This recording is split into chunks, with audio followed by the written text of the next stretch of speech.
কুদস মুক্ত না হওয়া পর্যন্ত হাসান নাসরুল্লাহের পথ অব্যাহত থাকবে। নাসরুল্লাহ শহীদ হওয়ার পর হিজবুল্লাহর প্রতি জর্ডানিদের সমর্থন ব্যাপকভাবে বেড়েছে। ইসরায়েলের আত্মরক্ষার অধিকার আছে লেবানন ইস্যুতে যুক্তরাষ্ট্র। নাগরিকদের মানবিক ঢাল হিসেবে ব্যবহার করছে হিজবুল্লাহ। লেবাননে ইসরায়েলের স্থল অভিযানের ফলাফল কি হতে পারে? কুদস মুক্ত না হওয়া পর্যন্ত হাসান নাসরুল্লাহের পথ অব্যাহত থাকবে। ইরানের ইসলামী বিপ্লবী গার্ড বাহিনীর কুদস ফোর্সের প্রধান ব্রিগেডিয়ার জেনারেল ইসমাইল কায়ানি হিজবুল্লাহর মহাসচিব সায়েদ হাসান নাসরুল্লাহ শাহাদাতে অভিনন্দন এবং শোক প্রকাশ করেছেন। একই সঙ্গে তিনি লিখেছেন যে দখলদার ইহুদিবাদী ইসরায়েলের কেবল থেকে ফিলিস্তিনি এবং আল আকসা মসজিদ মুক্ত না হওয়া পর্যন্ত হাসান নাসরুল্লাহর প্রতিরোধের পথ অব্যাহত থাকবে। ব্রিগেডিয়ার জেনারেল ইসমাইল কায়ানি লেবাননে হিজবুল্লাহর মহাসচিব সায়েদ হাসান নাসরুল্লাহর শাহাদাত উপলক্ষে একটি বার্তা পেশ করেছেন। পাস টুডে অনুযায়ী জেনারেল ইসমাইল কায়ানির বার্তা নিম্নরূপ: হিজবুল্লাহের প্রতিরোধকামীদের নেতা সায়েদ হাসান নাসরুল্লাহ নির্যাতিত শাহাদাত আমাদের সকলকে শোকাহত করেছে এবং ইসলামী প্রতিরোধ ফ্রন্ট এবং বিশ্বের মুক্তিকামী মানুষ শোক প্রকাশ করছে। বার্তা ইসমাইল কায়ানি বলেছেন, আমাদের প্রিয়জন আল্লাহর জিম্বায় চলে গেছেন। ইসলাম ও কোরআনের সবথেকে দৃঢ় শত্রুদের বিরুদ্ধে যুদ্ধের ময়দানে তার সমস্ত রকম ও গৌরবময় জীবন কাটিয়েছেন এবং ইসলামের উচ্চ আদর্শের পথে এবং ফিলিস্তিনের নির্যাতিত জাতিকে সমর্থন করার জন্য তার রক্ত ও মূল্যবান জীবন উৎসর্গ করেছেন। এটি লেবাননের জনগণের জন্য গর্বের বিষয়। সায়েদ নুরানি তার অধ্যক্ষতা এবং নিরাপদ ব্যবস্থা নিয়ে হিজবুল্লাহ আন্দোলনের নেতৃত্ব দিয়েছিলেন এবং মর্যাদায় উচ্চতায় এবং অসীম অধ্যক্ষিক ও শহীদি শক্তিতে পৌঁছেছিলেন। জেনারেল কায়ানি বলেছেন, বিজ্ঞ হিজবুল্লাহর প্রধান উগ্র সন্ত্রাসী গোষ্ঠী জায়েদ ও তাকফিরি সন্ত্রাসীদের বিরুদ্ধে লড়াইয়ে গুরুত্বপূর্ণ ভূমিকা পালন করছিলেন। কায়ানি তার শোকবার্তায় বলেছেন, খোদাই রহমতের আশায় হিজবুল্লাহ আন্দোলনের মহান ইসলামী প্রতিরোধের শাহাদাত এবং সেই প্রিয় শহীদদের ধৈর্যশীল পরিবারকে এবং প্রতিরোধ ফ্রন্টের প্রতি আন্দোলন অভিনন্দন জানাচ্ছে এবং আল্লাহর ইচ্ছায় ফিলিস্তিনের বিজয় এবং কুদস শরীফের মুক্তি পর্যন্ত সমস্ত আমরা সবাই আপনার পাশে থাকব। নাসরুল্লাহ শহীদ হওয়ার পর হিজবুল্লাহর প্রতি জর্ডানিদের সমর্থন ব্যাপকভাবে বেড়েছে। গাজা ও লেবাননে ইহুদিবাদী শাসক গোষ্ঠীর অপরাধ যজ্ঞের ধারাবাহিকতায় ফিলিস্তিন সমর্থন ফ্রন্টে অংশগ্রহণের কারণে জর্ডানবাসীরা হিজবুল্লাহর দিকে ঝুঁকছে। হিজবুল্লাহর মহাসচিব সায়েদ হাসান নাসরুল্লাহ শাহাদাত জর্ডানের জনগণের প্রক্রিয়া উল্লেখ করে একটি প্রতিবেদনে রাই আল ইয়ুম বলেছেন, লাবিক বা নাসরুল্লাহ আম্মানে প্রথমবারও শোনা গিয়েছিল এবং গাজার জন্য সমর্থনের কারণে হিজবুল্লাহর প্রতি জর্ডান জনগণের মধ্যে সমর্থন ব্যাপকভাবে বেড়ে গেছে। পাস্টুদের মতে রাইট অলিডম লিখেছেন, গত কয়েক ঘন্টায় জর্ডানের রাজধানী আম্মানে হিজবুল্লাহর মহাসচিব সায়েদ হাসান নাসরুল্লাহর রঙিন ছবি একটি বিশেষ উপায়ে প্রকাশিত হয়েছে।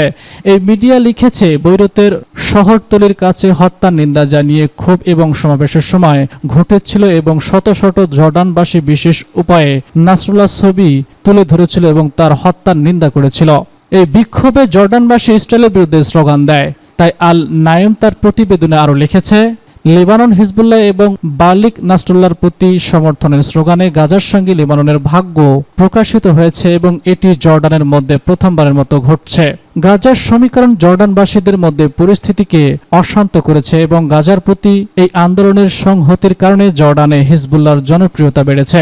রাই আল কায়ুম লেবাননের বিরোধের প্রতি জর্ডানের ইসলামী আন্দোলনের নেতাদের অভূতপূর্ব সমর্থনের দিকেও ইঙ্গিত করেছে এবং গাজায় গণহত্যা চালানোর জন্য তারা ইহুদিবাদী ইসরায়েলকে দায়ী করেছেন। ইসরায়েলের আত্মরক্ষার অধিকার আছে লেবানন ইস্যুতে যুক্তরাষ্ট্র। ইসরায়েলের অবশ্যই আত্মরক্ষার অধিকার আছে আর যুক্তরাষ্ট্র তার সমর্থন করে বলে জানিয়েছে মার্কিন প্রতিরক্ষা মন্ত্রী লয়েড অস্টিন। এক টুইট বার্তায় তিনি যুক্তরাষ্ট্রের এই অবস্থানের কথা জানিয়েছেন। ওই টুইটে লয়েড অস্টিন জানান, আমি আজ ইসরায়েলের অভিযানের পরিচালনার বিষয়ে দেশটির প্রতিরক্ষামন্ত্রী লয়েভ গ্যালারির সঙ্গে কথা বলেছি। আমি এটা পরিষ্কার করে বলতে চাই যে যুক্তরাষ্ট্র ইসরায়েলের আত্মরক্ষার অধিকারকে সমর্থন করে। আমরা সীমান্ত স্থল অভিযানের ব্যাপারে একমত হয়েছি যাতে হিজবুল্লাহ ইসরায়েলের উপর হামাসের মতো 7 অক্টোবর স্টাইলে হামলা করতে না পারে। লেবাননের সশস্ত্র গোষ্ঠী হিজবুল্লাহ প্রধান হাসান নাসরুল্লাহকে হত্যার পর এবার দেশটির সার্বভৌমত্ব লঙ্ঘন করে স্থল অভিযান শুরু করেছে ইসরায়েল।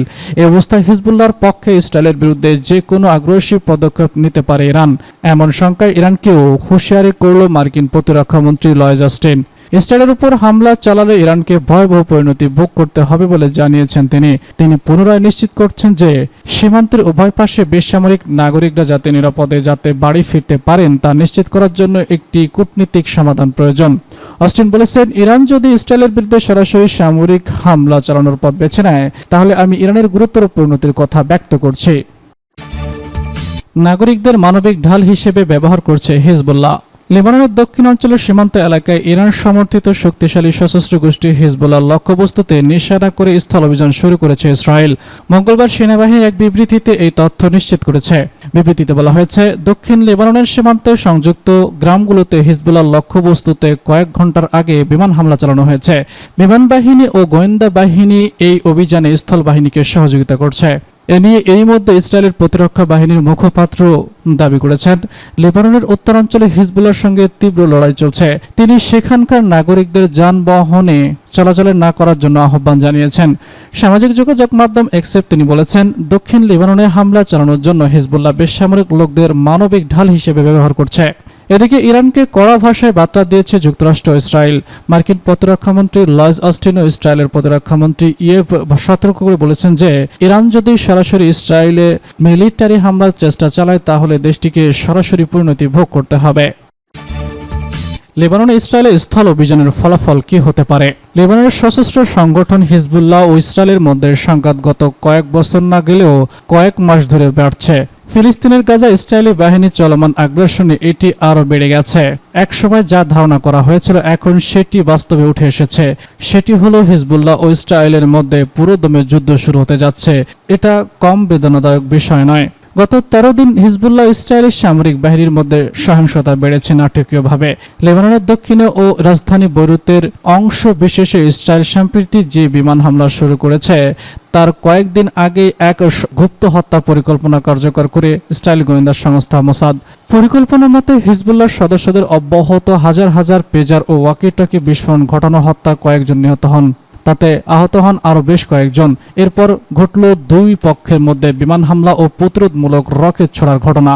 লেবাননের দক্ষিণ থেকে লোকজনকে সরিয়ে নিয়ে যাওয়া নইলে ধ্বংসযজ্ঞের মুখোমুখি হওয়ার হুমকি দেওয়ার গত 23 সেপ্টেম্বর ইসরায়েল কয়েক বছরের মধ্যে লেবাননের আকাশে সবথেকে বড় অভিযান শুরু করে দিয়েছে। ইতিমধ্যে 1300-এরও বেশি লক্ষ্যবস্তুতে বিমান হামলা চালিয়েছে ইসরায়েলি বাহিনী। অধিকাংশ হামলা চালানো হয়েছে লেবাননের দক্ষিণ অঞ্চলে। হামলা ইসরায়েলে তার বিমান বাহিনীর বড় শক্তি কাজে লাগাচ্ছে। এই হামলা শুরুর 4 দিন পর Hezbollah secretary general Hasan Nasrullah সংগঠনটির কয়েকজন জ্যেষ্ঠ কর্মকর্তা সহ নিহত হয়েছেন। রাজধানী বৈরুতের দক্ষিণ উপকণ্ঠে এক বৈঠক করার সময় তাকে লক্ষ্য করে 85 টন বোমা ফেলা হয়েছিল। এতে কয়েকটি ভবন মাটির সঙ্গে মিশে যায়। বড় রকমের এই ধাক্কা সত্ত্বেও বিভিন্ন ইসরায়েলি লক্ষ্যবস্তুতে রকেট ও ক্ষেপণাস্ত্র নিক্ষেপ করে চলেছে হিজবুল্লাহ। ইসরায়েল যে সংকটের সম্মুখীন এই বিমান হামলা চালিয়ে তা নিরসন করা যাবে না। এখনকার ও বাস্তব উদ্দেশ্যের জন্য হিজবুল্লাহ অনেক বছর ধরেই প্রস্তুতি নিচ্ছে। বিশ্বের সবথেকে শক্তি বেসামরিক সংগঠনটি লেবানন জুড়ে ছড়িয়ে রেখেছে নিজস্ব রকেট শক্তি দিয়ে। প্রশ্ন উঠতে পারে, হিজবুল্লাহ পরিকল্পনা কি? ইসরায়েল লড়াইয়ে তার সুদক্ষ বিমান সেনাদের দেশটির উত্তর অঞ্চলে মোতায়েন করেছে। একই সঙ্গে সক্রিয় করেছে নর্দার্ন কমান্ডের রিজার্ভ ফোর্সেসদেরও। এর অর্থ ইসরায়েলের এই বার্তা পাঠানো যে হিজবুল্লাহকে মোকাবেলা করার বিষয়ে খুবই গুরুত্বের সঙ্গে নিচ্ছে তারা।